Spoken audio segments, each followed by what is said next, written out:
If you're a subscriber to Positive Daily Inspiration, you know that today, Thursday, I'm talking about loneliness.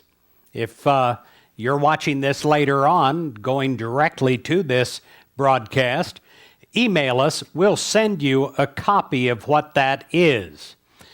Let's talk about loneliness. I haven't talked about it too much, and yet it is a plague that is affecting society. We are in such busy, congested worlds now, cities and everywhere, and yet we can be quite alone. I've often had people tell me they love our cruises because they've been on cruises before with sometimes 3,000 people on the boat, and yet they were lonely because everyone else was in their group. Well, our group is quite open and quite inviting to everyone that comes. And I tell you, my friend, that loneliness is something that can just take over you. And you tend to close down like a clam at the exact time that you should be opening up. There was a woman, and I will call her Mary. She came to me and she was so lonely. And then for an hour in my office, she started to talk down everybody that had been in her life, her family, her co-workers, all the relationships that she had had. And she had had quite a few. I think she had been married 4 times, but now she sat on my sofa and she didn't have a friend and she was quite lonely. I said to her after she talked for an hour, cutting down everything in her life, telling me how bad she had it and what a victim she was.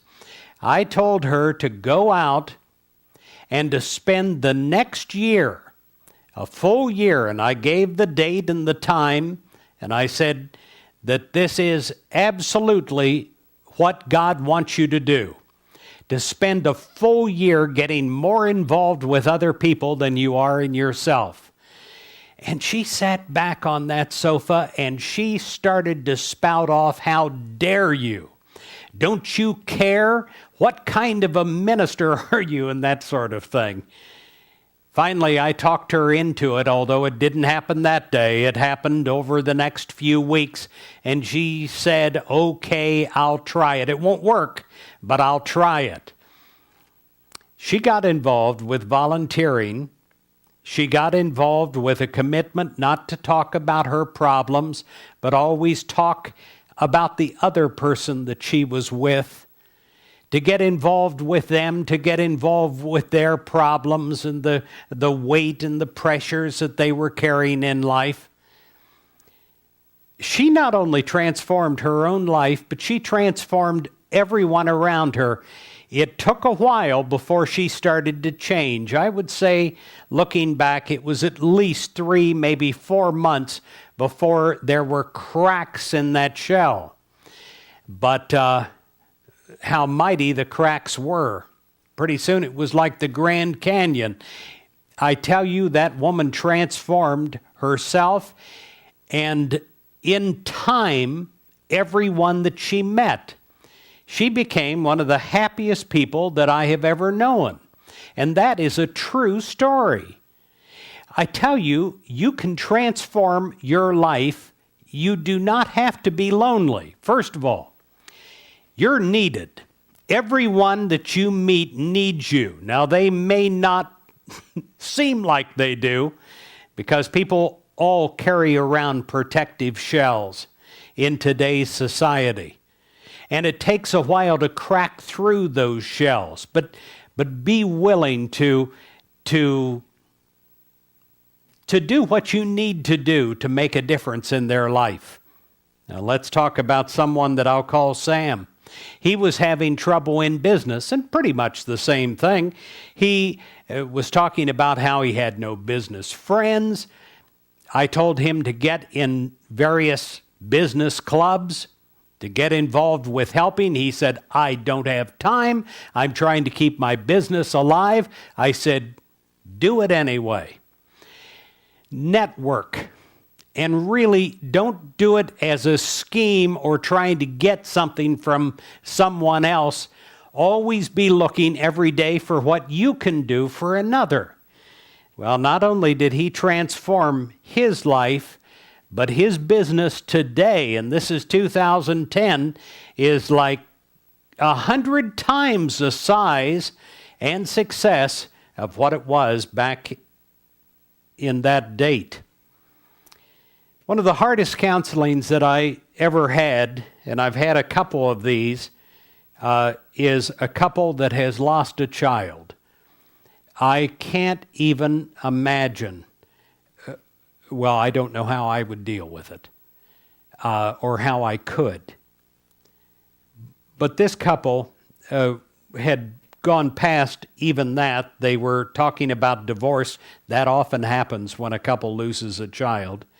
They were also, one was talking suicide. And I told them the same thing, to live the next year as an experiment, a spiritual experiment, getting more involved with others and getting involved with their problems. I did this because I had seen many couples go the other way and split and, where their whole home came apart. But this couple became more in love and found their happiness again. They realized over time that this would have been the desire of the child that they lost. My friends, don't spend your life going through the journey alone.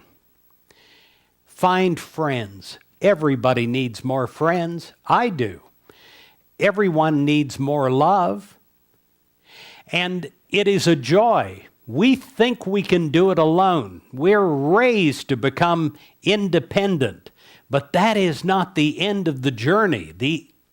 The end goal is to become interdependent. That's real spiritual maturity. So if you want to do this, I urge you to do it at least in part, depending on how lonely you are and how much of a crisis this is in your life. Look at the calendar, look at the time, and agree to commit to a spiritual experiment for 1 year of your life, getting more involved with other people than with yourself. You'll be unbelievably surprised. One thing is, you'll find you can't give it away. You'll receive more than you give out. God bless you.